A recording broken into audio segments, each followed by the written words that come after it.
Bueno, no sé, buenas tardes a todos los que estáis conectados ya. Y quisiera, desde luego, agradecer en primer lugar a Pedro Ortega, que ha hecho un esfuerzo especial en último momento por intentar acudir a esta convocatoria, que aunque estaba pensada en otro formato, la rehabilitamos en esta función con la ayuda del Departamento de Filosofía para tratar una cuestión que se entronca tanto con la docencia que imparto en la asignatura de Estética y Teoría de las Artes, por un lado, y en la asignatura de Música y Pintura, por otra, que sería la cuestión de los nuevos simbolistas.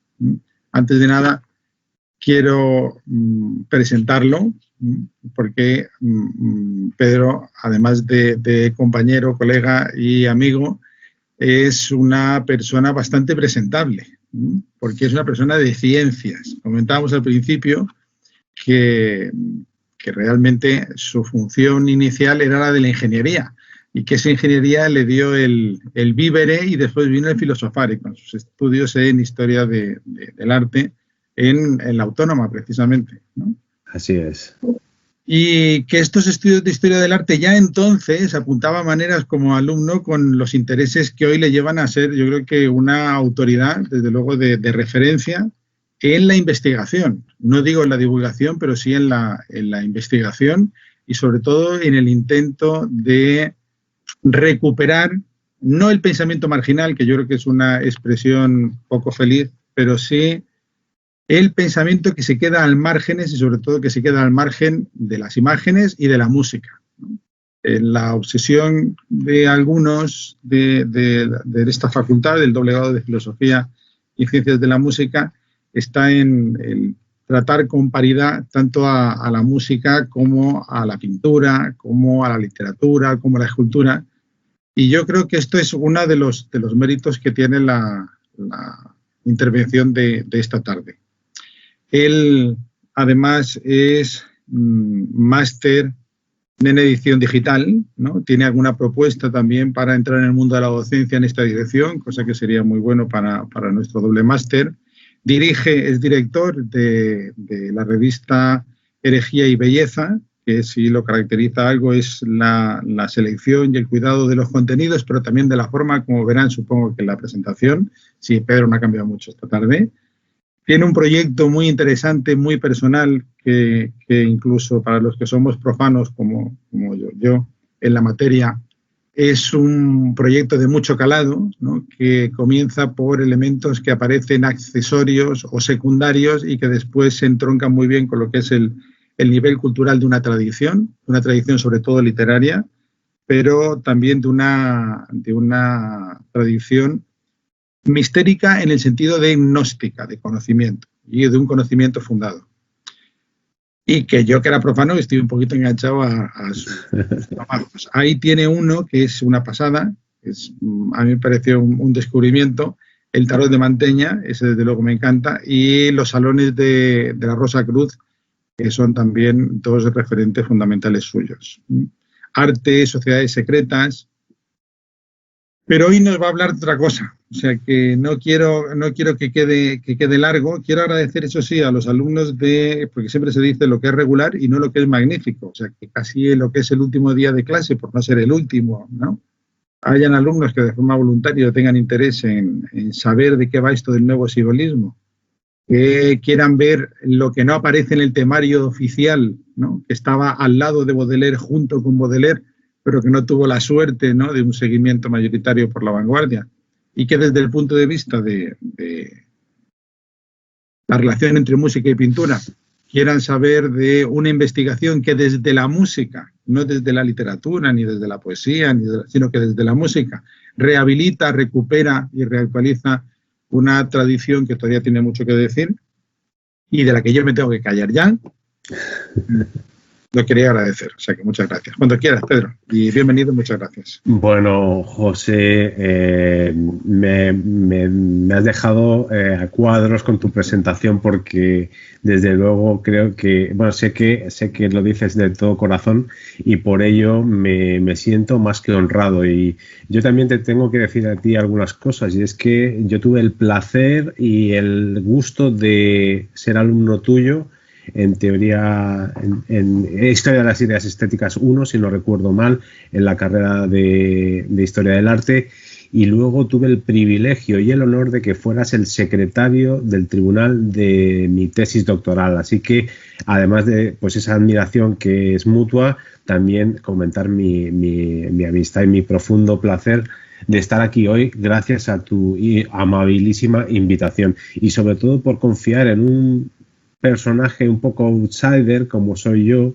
No sabría si esa es la palabra correcta, pero quizá la palabra frontera defina también quizá un poco lo que me gusta más, tanto en temas que has mencionado, ¿no? Como es lo mistérico en tanto a desvelar elementos ocultos. No en vano las religiones mistéricas del mundo mediterráneo antiguo pues eran pues, los mitraicos, los mitos de Cibeles, que digamos que eran ritos de iniciación que requerían una barrera, un salto, que a partir del cual le era revelado un misterio que se revelaba oralmente y que por eso tuvo ese nombre, digamos, a esas religiones, llamárselas religiones mistéricas. Bueno, no me quiero enrollar más y vamos a empezar con el tema de los nuevos simbolistas, que es el que nos trae aquí hoy, y vamos a ver alguna cosa también referente a lo mistérico, veremos también en ella, pero vamos a empezar ya para ver quiénes son estos nuevos simbolistas. Y vamos a ver si lo hago bien, el compartir la pantalla, y vais a dejar de verme a mí para ver la presentación que os tengo preparada para hoy. Vamos a ver. Acuérdate, Pedro, de conectar el sonido. Está conectado. Solo confirmarme que se ve todo bien. Se ve perfectamente. Se ve perfectamente. Bueno, los nuevos simbolistas, esta propuesta que traigo al seminario Pensar la Música, en la que considero, como bien decía José, mi casa, que es la Universidad Autónoma de Madrid, y en concreto el Departamento de Filosofía, a quien me acogió sobre todo en mi última parte de la formación académica universitaria. Bien, ¿quiénes son estos nuevos simbolistas? Antes de entrar en materia, voy a decir dos ideas claras para que las tengamos de referencia a lo largo de la conferencia. Vamos a poner en relación el arte y la literatura simbolista de finales del siglo XIX y comienzos del siglo XX, fundamentalmente en Francia y en el resto de Europa, pero fundamentalmente en Francia, con la cultura gótica underground, por llamarla de alguna manera, los góticos, estos chicos que van de negro, con los pelos de punta, un poco punkis, un poco new romantics. Bueno, veremos que hay un montón de derivas dentro de lo que es la cultura gótica, y vamos a ver cómo la iconografía de ese mundo simbolista aparece filtrada a través de la música de los grupos góticos. Así que, teniendo en cuenta que pero ojo, esa iconografía que tiene un sentido, como vamos a ver ahora en el simbolismo, esa iconografía se mantiene en lo gótico, pero dada la vuelta, y para ello vamos a explorar el elemento femenino como eje principal. Pero bueno, vamos a entrar ya en materia y vamos a ver quiénes eran los simbolistas de finales del XIX. Pues, ellos buscaban en el arte el ideal. Lo que sucedía es que, pues en ese momento en el cual estaba empezando las vanguardias históricas, todo arte, digamos, figurativo, quedó de alguna manera eclipsado por las vanguardias. ¿Por qué se le llamó simbolismo? Porque todas las imágenes tan potentes y tan y tan icónicas como esta Salomé que vemos ahí con la cabeza del Bautista flotando, es que hacían referencia a un sentimiento, a un concepto o a una idea que se velaba a través de la pintura.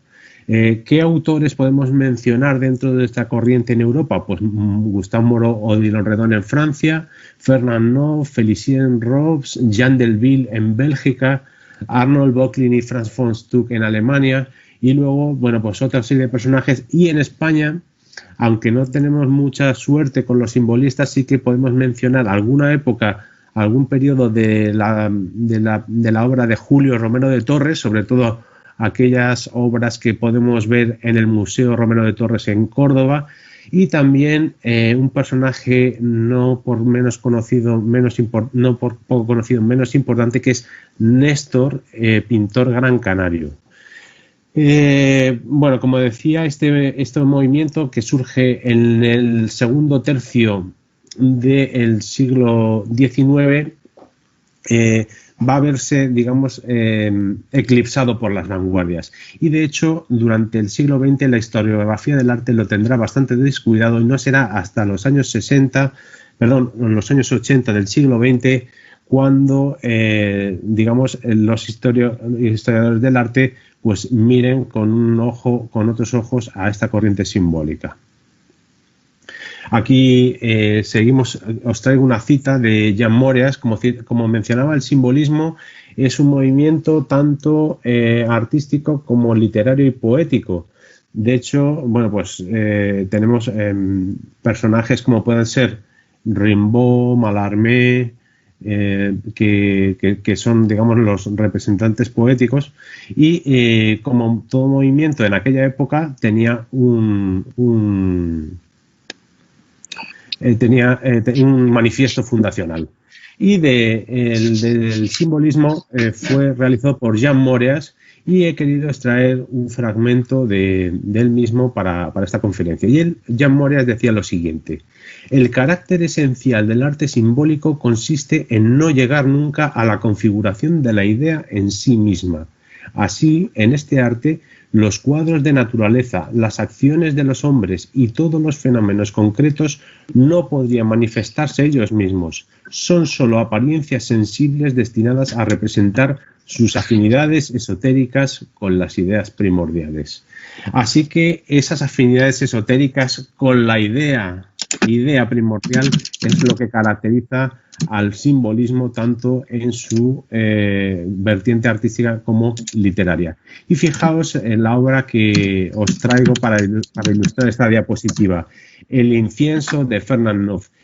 Hemos dicho que íbamos a hablar de la mujer en concreto, ¿no? Pues esta, fijaos que es la mujer suma sacerdotisa. Digamos que está colocada en un ámbito aparentemente cristiano, en el cual se ha tergiversado, digamos, se ha subvertido la imagen, digamos, del prelado o del obispo por el de una mujer que ostenta, digamos, el cargo de sacerdotisa. Antes mencionábamos a Julio Romero de Torres. Fijaos qué curiosa esta representación de Salomé, de nuevo otra de las mujeres fatales que vamos a ver dentro de la corriente simbolista. Esta Salomé que tiene la cabeza del Bautista en una bandeja de plata. Luego nos detendremos un poco, sobre todo en la versión de Oscar Wilde y de su Salomé, pero fijaos cómo Julio Romero de Torres representa a el Bautista decapitado con un rostro femenino. Estaríamos hablando de la figura del andrógeno, en la que nos vamos a detener luego un poquito más adelante. Lo que es el arte simbolista tuvo continuidad a lo largo del siglo XX. Digamos que se escalonan los últimos simbolistas, como podría ser Gustave Adolphe Mossa o Jean Delville, que van a estar vivos hasta los años 60 aproximadamente del siglo XX. Se les empiezan a superponer otros artistas como son Jeff Jones, del que es una persona trans que falleció ya hace algunos años, y que tenemos este Dark Angel, este ángel oscuro que os he traído aquí. Pero podemos aquí mencionar también a personajes tan conocidos como H.R. Giger, el autor del diseño de Alien, el octavo pasajero, de de ese monstruo y de toda la iconografía que tiene que ver con él. Un artista músico que es Dino Valls, que tuvo un grupo llamado Vagina Dentata Organ, que era bastante experimental y que tendría su vínculo también con lo gótico, o el pintor polaco Władysław Beksiński. Y yo decía antes que efectivamente vamos a poner en relación el simbolismo del siglo XIX con lo gótico, el movimiento gótico del siglo XX-XXI.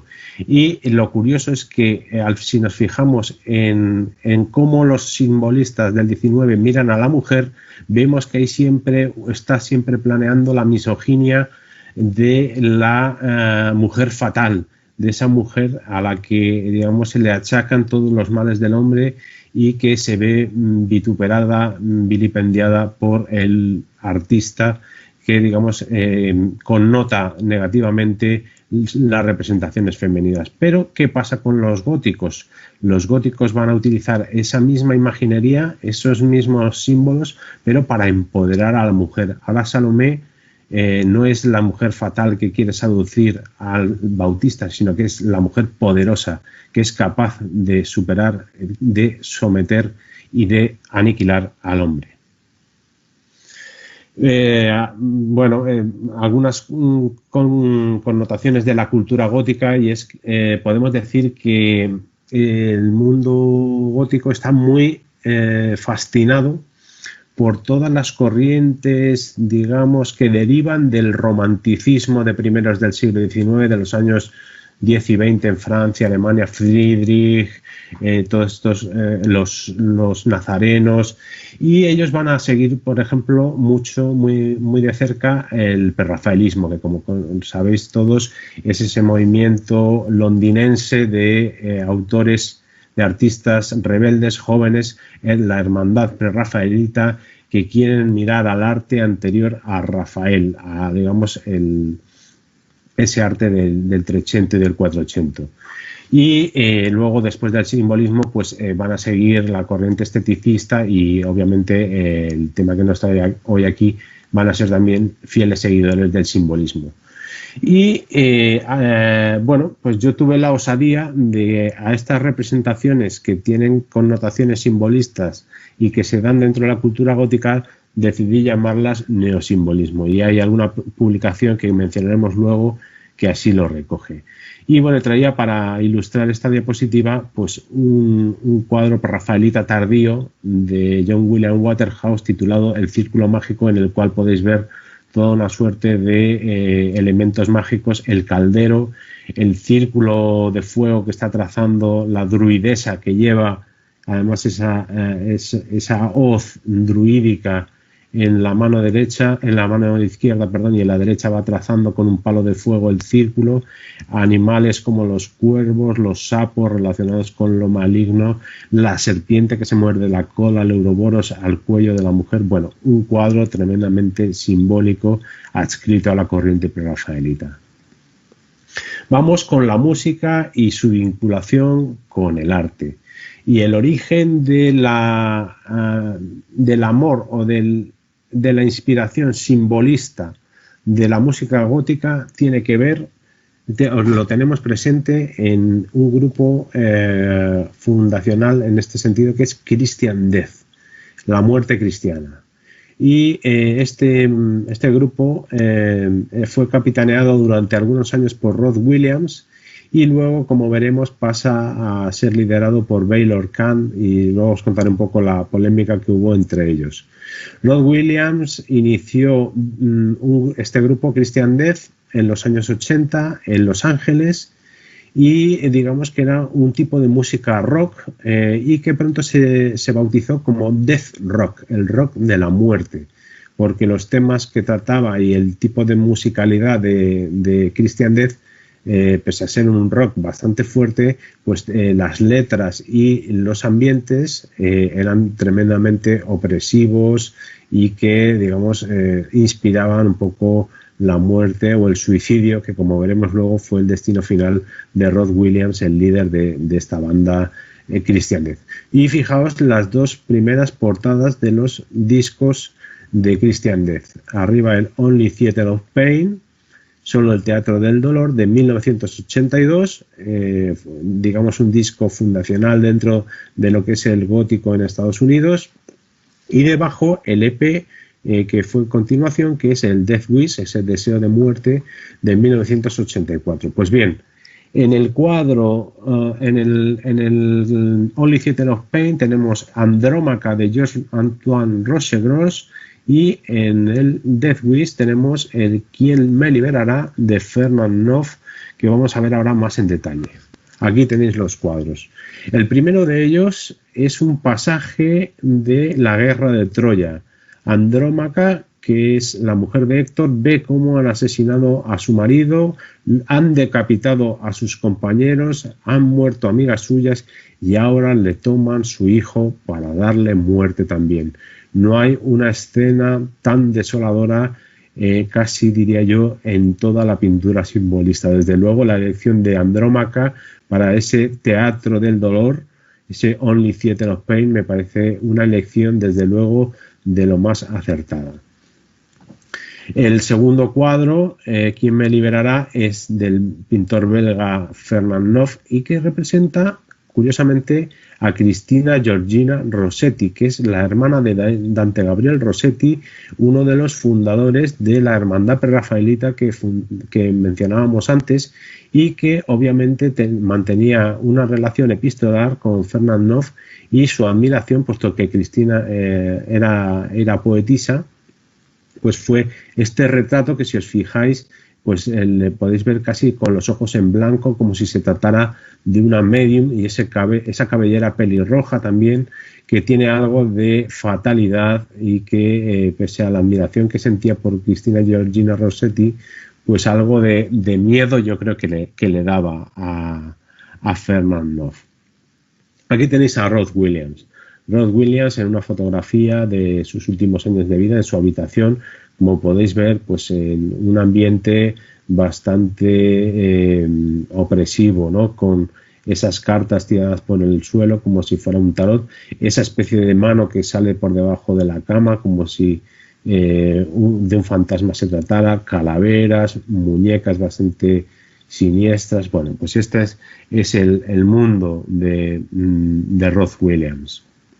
Rod Williams, bueno, hay que decir, hemos hablado de su faceta en Christian Death como músico rock. Va a seguir, él en un momento dado va a salirse de Christian Death y va a formar otro proyecto que se llama Shadow Project junto con Eva Ortiz, y también en una onda también rock, como decíamos antes, death rock, pero pronto él se va a pasar también a la música industrial y experimental, y en esos años va a realizar también obras artísticas como este collage que estamos viendo aquí, que lleva por título Autorretrato con huevos, caminando desde el mundo de los muertos, del año 1996. Fijaos ahí esa cúpula con casetones, no sabemos si quiere hacer referencia quizá al Panteón de Roma o a algún otro templo de planta centralizada. Vemos los huevos, que bueno, es un guiño surrealista a Dalí, sin lugar a dudas. Esa araña, bueno, y el propio autorretrato de Rod Williams es esa calavera, ¿no? Ese esqueleto que preside la acción y bajo el cual pues vemos una serie de fetiches, una serie de calaveras de animales, mitra, un personaje con una mitra, bueno, pues una suerte de autorretrato en toda regla de Rod Williams en ese universo, digamos, onírico y opresivo que al final conducirá al suicidio de este artista y músico. Bueno, siguiendo con Rod Williams, uno de sus últimos trabajos fue Dream Home Heartache, que es un trabajo que realizó con Gitane Demont, que es la chica que le está besando a la izquierda. Esto que estáis viendo es la contraportada del álbum, el del Dream Home Heartache. Y como veis, hacen referencia al beso a los amantes, perdón, de René Magritte. Y es que el surrealismo es una corriente que va a reivindicar el simbolismo. Había comentado anteriormente que las vanguardias habían ocultado el simbolismo. Pues bien, el surrealismo tomó muchas fuentes del simbolismo para la realización de su arte. Y así Rod Williams quiere rendir homenaje a René Magritte, haciéndose esa foto besándose con Gitán de Mon y los dos con la cabeza vendada. Y bueno, este es en este álbum de Christian Death ya es el primero en el que Rod Williams ya no participa. Rod Williams se ha extendido del grupo y se queda al cargo Baylor Kahn. Baylor Kahn va también a utilizar una serie de elementos simbolistas para las portadas de sus discos. Bien, la imagen que tenéis a la derecha es el ídolo de la perversidad de Jean Delville, pintor simbolista finisecular. Y lo que tenéis a la izquierda es la portada del disco Insanus Ultio Proditio Misericordiae, por cierto, una cita alquímica, es una cita alquímica este nombre, y como veis hay una reinterpretación de esa figura del ídolo de la perversidad representada ahí en el disco de Christian. No es exactamente, pero sí que está, está inspirada clarísimamente en ese ídolo de la perversidad. Como veremos en este disco hay también otras referencias, digamos, simbolistas. O sea que tenemos en este caso una reinterpretación de la iconografía de la perversidad de Jean Delville por parte de Christian Death. Y ahora cambiamos de tercio. Hemos hablado de Christian Death, el rock de la muerte, hemos hablado un poco de música experimental que había hecho Rod Williams, y ahora vamos con otro tipo de música. Y es una música que tiene algo de instrumental, pero con elementos electrónicos. ¿Y a qué me refiero con esto? Y es que Mark St. John Ellis, el personaje que está detrás del proyecto de Elias Mantel, que es esta persona que vemos aquí a la derecha, Mark St. John Ellis, él es galerista y músico y actor de teatro también, y digamos su sustento es gracias a la galería de arte. Él lo que hace en su música es tomar elementos orquestales y hacerlos repetir en loops y añadiendo también elementos electrónicos. O sea, su música se convierte casi en una especie de mantra que se va repitiendo y te conduce a una especie de estado de hipnosis. Mark St. John Ellis es un gran forofo de la poesía simbolista y va a dedicar algunos de sus discos a Charles Baudelaire, Rimbaud, Mallarmé o Verlaine. Ahí en concreto podéis ver a Rimbaud en el primer disco y a Baudelaire en el segundo. Y tiene un álbum en especial al que tengo yo mucho cariño y que ha tenido muy mala fortuna porque no ha sido reeditado y no lo tenemos en Spotify, podemos oír algunas canciones solo en YouTube, y es una pena porque me parece un álbum fantástico y que nos va a servir de guía esta tarde para describir cómo son esas mujeres fatales en el siglo XIX que son reinterpretadas a mujeres empoderadas en el siglo XX y XXI. De hecho, vamos a citar dos personas antecedentes de Elias Mantel, que son Brendan Perry y Lisa Gerard, componentes de Dead Can Dance, uno de los grupos iniciáticos de la corriente llamada Heavenly Voices, que se caracteriza por tener voces femeninas, aterciopeladas, dulces, y que bueno, pues dan protagonismo a la mujer. En esa línea de Heavenly Voices hay otros proyectos como Ataraxia, Ordo Equitum Solis, Arcana, Gótica u Orchis. Estos son referencias para los que queráis investigar algunos grupos de música gótica que merecen bastante la pena. Estos son Dead Can Dance, Lisa Gerrard a la derecha y la veis delante del micro, y su compañero Brendan Perry, y estamos en una época muy, muy antigua. Fijaos en la portada de uno de sus discos, Spleen e Ideal.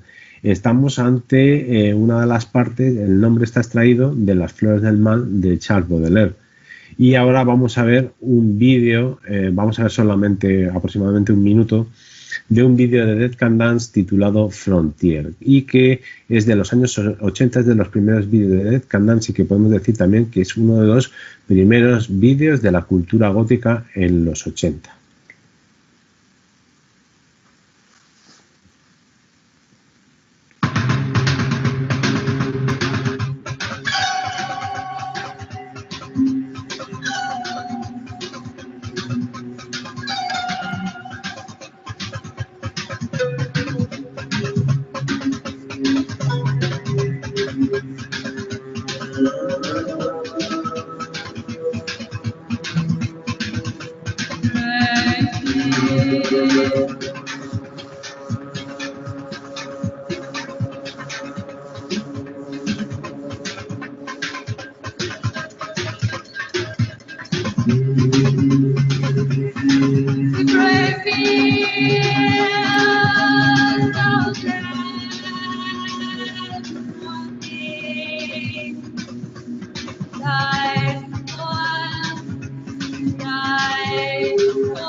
Bueno, lo dejamos aquí. Anotad bien la referencia de Can Dance, porque, bueno, de hecho, Lisa Gerrard ha tenido mucha fortuna y es en este momento una de las grandes compositoras de bandas sonoras para películas de Hollywood. En concreto, puedo citar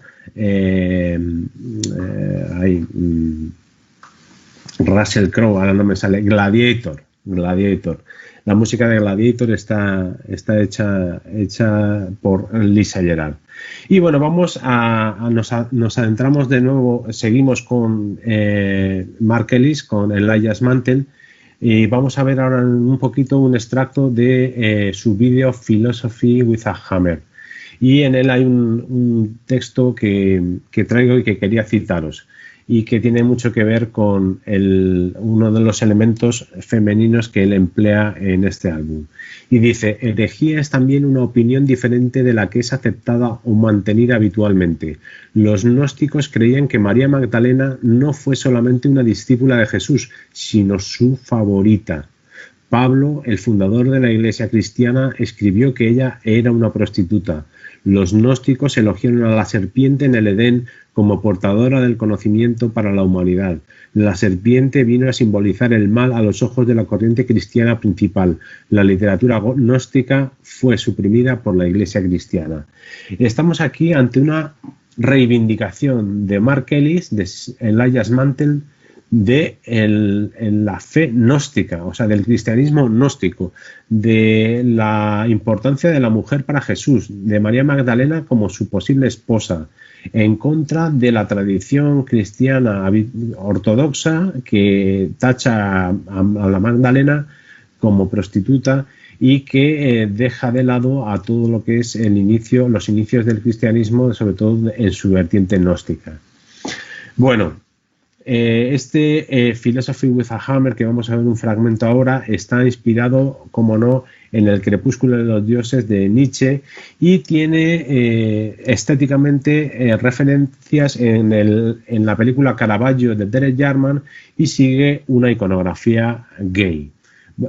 Bueno, aquí os traía una representación de la Magdalena de Lovis Corinth, simbolista, en el cual vemos a Jesucristo descendiendo de la cruz y como Magdalena, pelirroja, con la cabellera despeinada, símbolo inequívoco de la mujer fatal, muestra también un pecho, con lo cual nos está diciendo que Lovis Corinth representa a la Magdalena como esa prostituta que decía San Pablo, mientras que lo que va a hacer Mark Ellis en Elijah Mantel va a ser empoderarla. Vamos a verlo en este fragmento del vídeo.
misère au Satan, en qui est de malin, du misère au Satan.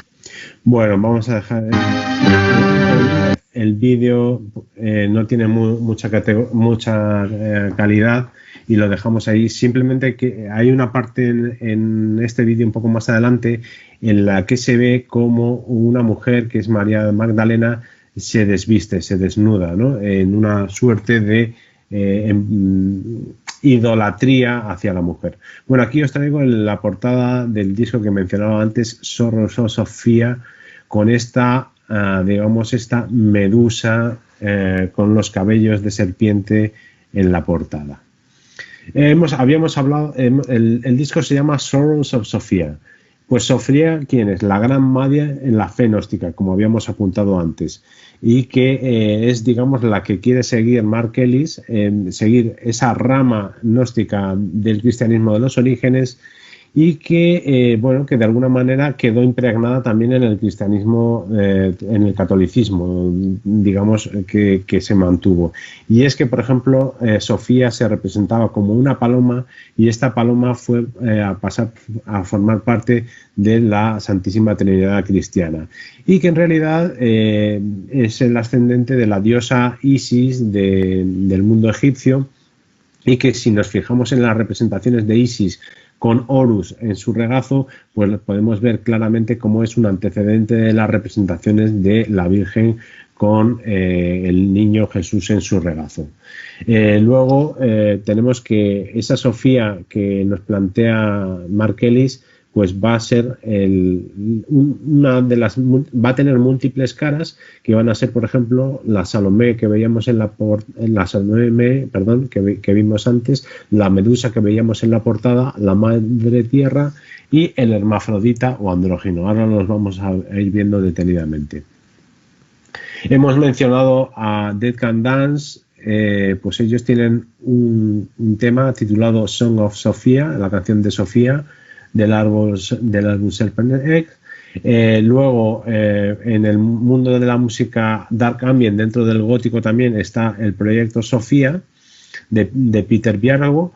Y tenemos a esta ilustración que sirvió para digamos, decorar uno de los libro-álbum de Camerata Mediolanense, un proyecto neoclásico también dentro del gótico, titulado Dolce Ira. Fijaos esa mujer empoderada, esa Omi Estela, Omi Estrella, coronada, pero que está llorando sangre, que es un elemento también menstrual. O sea que aquí tenemos que esa estrella es una estrella dolorosa, una estrella menstrual y una estrella coronada.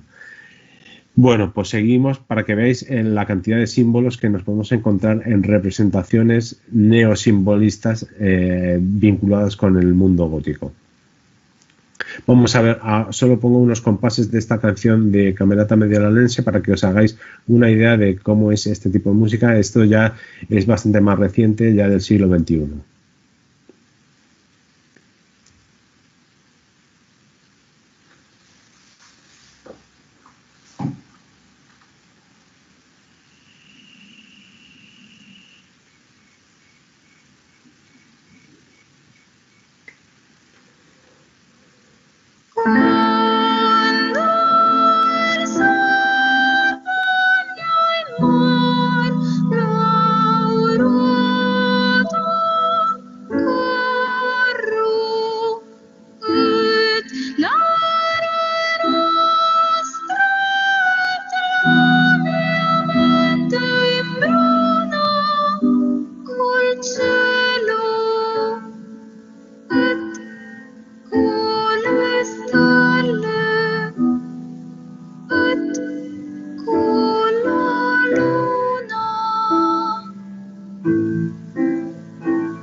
e come acceca fortuna.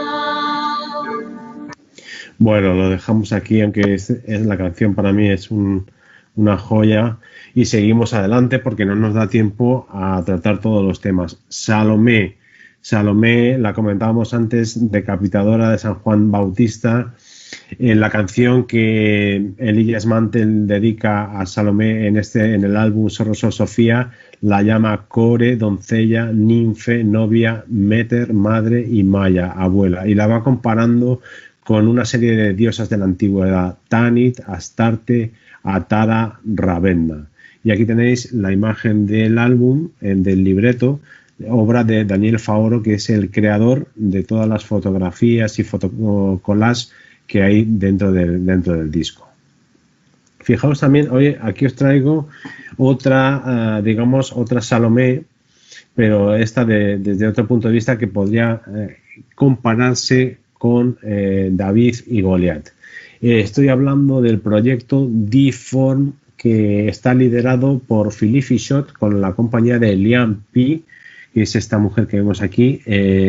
Todas las portadas del grupo D-Form están realizadas por Philippe Fichot, que es un gran fotógrafo, y fijaos en este caso cómo tenemos un alter ego de ese David de Donatello florentino, en este caso transmutado en esa mujer que igualmente pisa la cabeza de un hombre al que ha decapitado. En este caso su espada es un pequeño puñal.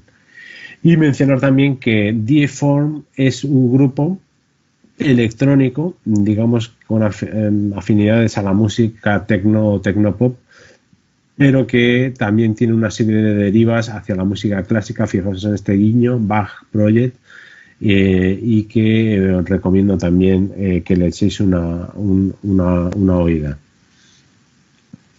Bueno, dentro de la cultura gótica hay también creadores, fotógrafas, como es el caso de Pagan Poetry, que es una fotógrafa afincada en Francia y que tiene estas dos reinterpretaciones de Salomé, las que aquí os traigo. Bueno, Medusa en el simbolismo finisecular está presente. Aquí os traigo dos ejemplos. A la izquierda, Fernand Noff con esa cabeza de Medusa que flota en el aire, y a la derecha la versión de ese personaje realizada por Arnold Böcklin, y que, bueno, pues que tiene esa mirada perdida, y que ojo con ella, porque si te llega a mirar a los ojos, como todos sabéis, la Medusa te convertirá en piedra.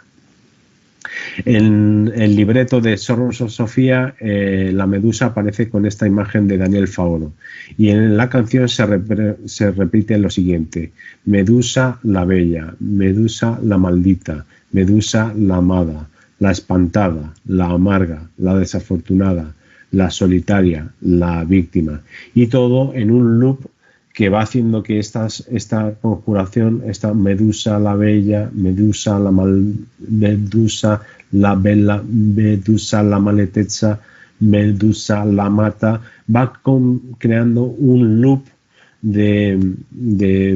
digamos, hipnótico que te relaja y te oprime también al mismo tiempo. De nuevo tenemos otra fotografía de Philippe Fichot, esta vez para el recopilatorio Histoires, que recoge sus temas más destacados a lo largo de su trayectoria. Y aquí os he querido traer una cita de Charles Baudelaire, de un poema de Las Flores del Mal, que es La serpiente que danza, y dice así: tus ojos, donde nada se revela, ni suave ni amargo, son dos frías joyas donde se mezcla el oro con el hierro. Al verte caminar con cadencia, hermosa en tu abandono, diríase una serpiente que baila en la punta de una vara. Y aquí otra de las artistas, otra fotógrafa, antes hablábamos de Pagan Poetry, otra de las artistas vinculadas con lo gótico, pero que no realizan música, solo digamos proyectos audiovisuales, es Visioluxus, de Estados Unidos. Y hablando con ella en una entrevista me contó este texto que os traigo aquí y que quiero reproducir. Y dice así: una de las razones por las que fotografío a mujeres con el rostro tapado es para representar la esencia de lo femenino, y parte también porque todas las mujeres representan mis ideas y en este sentido me representan a mí. Son autorretratos canalizados a través del cuerpo de otra persona, y eliminar su rostro hace que sea cualquier cara o mi cara. La mayoría de mi trabajo explora el mito de la diosa, lo mágico de la energía femenina y el contraste de la belleza con lo grotesco, como sucede en Ménade. Otra razón por la que oculto o reemplazo el rostro es porque asusta o conmueve, y lo que reemplaza a sus rostros simboliza otras cosas. Cobran forma parte de una serie de animales sobre un desnudo, el espíritu animal y el espíritu femenino, y cómo ella puede domesticar las energías primarias. Así que las fotos de Vixioluxus, lejos de ser retratos, son arquetipos de la mujer representados fotográficamente. Aquí tenéis dos imágenes también de Vixioluxus, la Ménade que mencionaba anteriormente, y vemos cómo en todas tapa el rostro de la mujer a la que fotografía. Aquí tenemos de Saturno Butó, al que veíamos antes, Omnia Stella, pues aquí representando esta especie de medusa, aunque con cuernos y coronada, y que bueno, pues sería esa suerte de personaje también mitológico. Hay unos personajes relacionados con la serpiente y que nos llevan al mundo de la magia. El mundo de la magia está muy presente en la cultura gótica, y sobre todo, y nos vamos a meter con una corriente que se llama Pagan Folk o Neofolk, el folk pagano o nuevo folk. Y ahí tenemos, por ejemplo, a Modali de Mother Destruction y Siscom, y que nos dice lo siguiente: el elemento mágico está presente en las raíces de la música, de ahí proviene. Soy una practicante, una maga pagana, trabajo con las runas, pero me decanto más por los manes que por los ases. Estoy convencida de que las mujeres están comenzando a reivindicar los misterios femeninos en la corriente rúnica, y es de ahí de donde yo parto. Estamos hablando de magia y de componente femenino.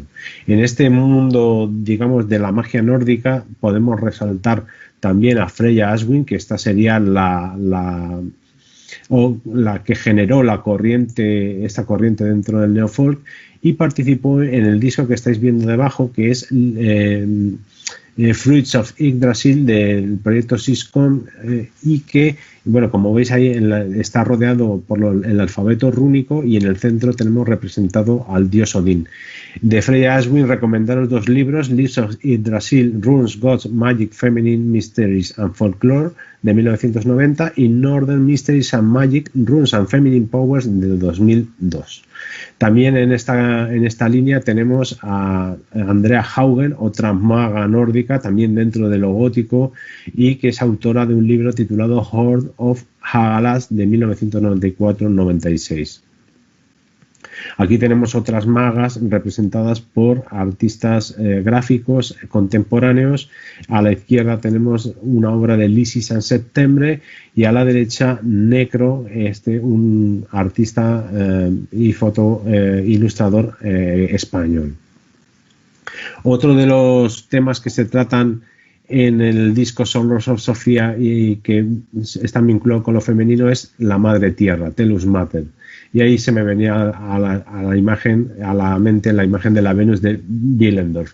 A lo largo de esta canción, lo que va haciendo Mark Ellis es nombrar a todas las diosas madre de las distintas religiones antiguas: Artemis, Mat, Temis, Hécate, Astarte, Demeter, Tiamat. Y os he traído el fragmento de una obra de Fernand Noff que representaba a Orfeo, en la que podemos ver a la diosa Artemisa de múltiples pechos, que digamos que por ello es, por tanto, una diosa que amamanta, una diosa tierra, una diosa madre. Bueno, otros proyectos dentro del rock gótico que relacionan al hombre con la tierra es el proyecto francés Rosacrux. Podríamos decir que es un rock alquímico, es un rock gótico. Ellos hacen música incluso con instrumentos que han creado ellos, por ejemplo, un teclado que se conecta con campanas, una especie de máquina que toca sola la batería. Bueno, es un proyecto muy curioso. Y lo característico y lo que yo quiero representar aquí, o poner de relieve aquí, es que en todas sus actuaciones hay una performance titulada Las Danzas de la Tierra, que es esta fotografía que veis aquí. Dos miembros del grupo, ya sean dos hombres, dos mujeres o un hombre y una mujer, en cada concierto se colocan de rodillas y al son de la música empiezan a embadurnarse de barro y de tierra en una suerte de fusión con la madre tierra. Bueno, estamos un poco mal de tiempo y voy a tratar de ir un poco más rápido. Aquí quería hacer alusión a las representaciones trifaciales. A la derecha, Christian Death de Baylor, con esa Santísima Trinidad con tres caras en una sola cabeza, que podemos ver en discos como este de Mónica Richard, Infra Warrior. A la izquierda, Ramón San Miquel, artista plástico español vinculado con lo gótico y su obra Viatorum. A la derecha, Maximilian Pirner, simbolista que representa a la Triple Hécate en 1901.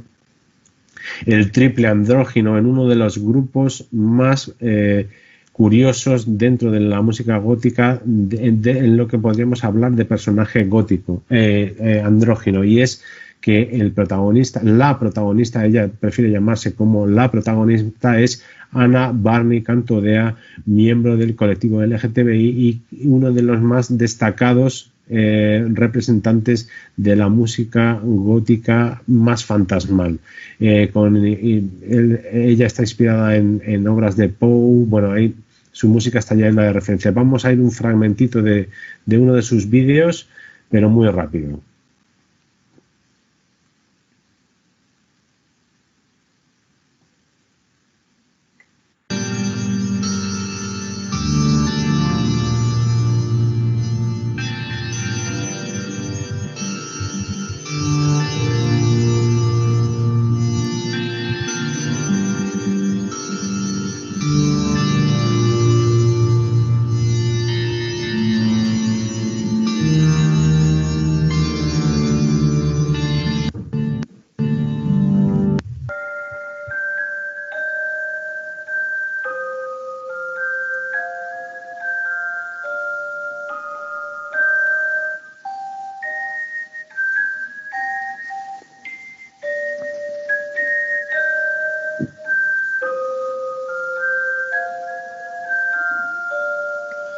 Bueno, no nos da tiempo a ver más. Ahí tenéis Sopor Eternus and the Ensemble of Shadows in der Palastra, por si lo queréis ver con más detenimiento. Y bueno, el tema del andrógino también, recordaréis la película Orlando, pues el grupo Ataraxia tiene este EP titulado así, Orlando, en el cual hay dos canciones, que es Orlando una mujer, Orlando un hombre. Como sabéis, en esta película es un personaje que según va avanzando el tiempo no muere y va cambiando de sexo. Y ya por último, bueno, haciendo referencia a ese andrógino, pues tenemos el hermafrodita, que es la unión de los dos cuerpos, el masculino y el femenino, que de nuevo lo tenemos ahí de mano de Daniel Faoro, ese Hermafroditus, que es la fusión de eso, del cuerpo femenino y el masculino. Solo citar un texto de este disco, que es: el Hijo del Hombre está directamente vinculado con Sofía, su consorte, y se reveló a sí mismo como bisexual. A su naturaleza masculina se la llama el Salvador, el generador de todas las cosas. A la femenina, Sofía, madre de todo. Bueno, pues con esto tenemos el culmen de este disco, que mucho más allá, pues es todo una declaración de principios en el cual Mark Ellis pues nos habla de cómo ese elemento de lo femenino que veíamos en el simbolismo está visto desde una perspectiva misógina. Él lo reclama desde el punto de vista del empoderamiento de la mujer, el Salvador y Sofía como madre de todo. Bueno, yo tenía preparado un rato más para hablar de algunas cuestiones, pero que se salen un poco del tema, y es que iba a hablaros de la absenta, que es una bebida que fue muy popular en el París de fin de siglo, pero que no solamente producía alucinaciones, sino que causaba muertes. Cómo ese tema fue representado en el mundo gótico. Aquí tenéis esta absenta de Raúl Moreira. Quería poneros un vídeo acerca de esta droga perfecta, de la absenta, de Perfect Drug, de Nine Inch Nails. Este es un vídeo que se puede ver mucho más fácilmente, es mucho más popular. Si queréis una clave, esta es una de las canciones de la película Carretera Perdida de David Lynch. Así que si queréis tirar del hilo, ponéis Carretera Perdida en YouTube y buscáis los videoclips, y ahí tenéis este de Trent Reznor, que me gustaría haberos puesto más, pero por el tiempo no podemos. Las crucificadas, tema de mi tesis doctoral, tema simbolista y tema de la mujer fatal.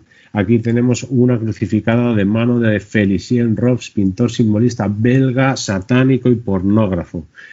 En Christian Death, ya en el mundo gótico, tenemos esta crucificada de Thomas Bullard. En la movida madrileña, el grupo Parálisis Permanente elige para su portada de Quiero ser santa, una canción de lo más irreverente, esta crucificada de Anthony Ward, de esta Isis de 1905. Philippe Fichot de D-Form, el que vimos antes, también tiene esta muñeca mecánica con esa suerte de cruz. Diamanda Galas, representada por Annie Leibovitz, esta famosa fotógrafa, en un concierto que dio en Nueva York en una iglesia desacralizada, en la cual tuvo la osadía de autocrucificarse en la performance. Y bueno, a modo de conclusión, pues decir que todos los conceptos relacionados con lo femenino que hemos visto están directamente vinculados con la iconografía del simbolismo, pero que el rol de la mujer fatal se transforma, se convierte en el neosimbolismo y pasa a ser una visión empoderada de la mujer. Esto es consecuencia de la fascinación del movimiento gótico por el arte del siglo XIX, sobre todo del que asciende del romanticismo, pasa por el prerrafaelismo, esteticismo y llega al simbolismo. El movimiento gótico está conectado directamente con el paganismo y se separa de la concepción judeocristiana tradicional. Incluso en el caso de Mark Ellis se trata de reivindicar el gnosticismo. Y el movimiento gótico reivindica de alguna manera u otra, de forma directa o indirecta, ese paganismo. Y por último, la expresión artística de esta concepción espiritual es a lo que he querido llamar neosimbolismo. Bueno, solo un apunte. Si queréis alguna referencia bibliográfica, las podéis encontrar en mistérica.net, una página web que llevo adelante, y tenéis en el Herejía y Belleza número 1, que es la portada de arriba a la izquierda, un artículo que contiene, que habla del neosimbolismo y que contiene algunas de las imágenes que hemos visto aquí hoy. El que está en medio arriba es el catálogo de la exposición del primer salón neosimbolista por la belleza y el espíritu en el arte, que tuvo lugar en la casa también, en la Autónoma, pero esta vez en la Corrala, en el Museo de Arte y Tradiciones Populares, en el cual hicimos una muestra de artistas españoles y extranjeros que están en la estética neosimbolista. A la derecha, arriba, en Sueño Prerrafaelita, una mirada gótica a la belleza decimonónica, con un análisis de la vinculación de los grupos, sobre todo los Heavenly Voices, esas voces celestiales femeninas relacionadas con el mundo gótico.